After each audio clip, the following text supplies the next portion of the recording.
la résistance a commencé. C'est la résistance populaire et c'est la résistance individuelle. Nous avons dit qu'il n'est pas question pour nous, qu'il n'a jamais été question pour nous de faire sécession territoriale. Ce qui nous importe, ce n'est pas de défendre des bâtiments, mais de faire en sorte que les troupes de Boumediene, qui se comportent en troupes d'occupation, n'aient aucun répit. La stratégie militaire que nous avons arrêtée, il n'est pas question de la dévoiler, mais elle est fondée sur la défense en profondeur. Elle est fondée sur la guérilla. Les troupes de Boumediene ont été harcelées sans répit par les nôtres. Maintenant, il vous appartient à vous, à nous tous, de continuer la résistance. Il leur est impossible de tenir plus d'un mois parce qu'ils n'ont pas de finances, parce qu'ils n'ont pas de puissance, parce que hier, dans la nuit, ils ont été attaqués par nos troupes à Médéa et vous avez dû l'apprendre par la radio.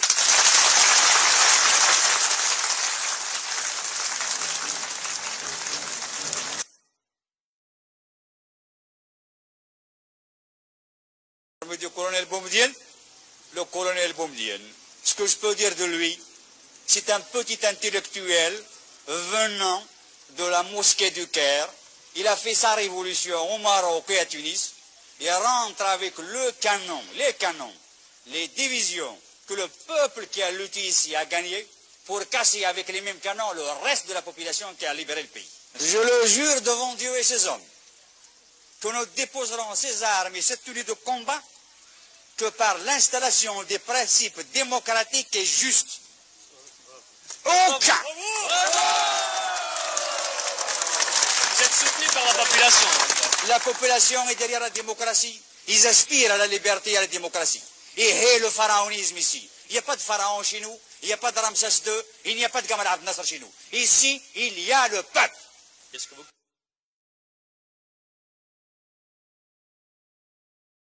Mon colonel, vous avez fait 7 ans de guerre. Vous êtes prête à recommencer? Oui, j'ai fait 8 ans de guerre contre le colonialisme. Si le gouvernement algérien décide à remplacer le colonialisme, je suis prêt à faire face. Des moudjahidines, des militants, après avoir lutté pendant 8 ans, se trouvent actuellement sans logement, sans pension, sans travail. Et beaucoup d'eux se trouvent dans des prisons.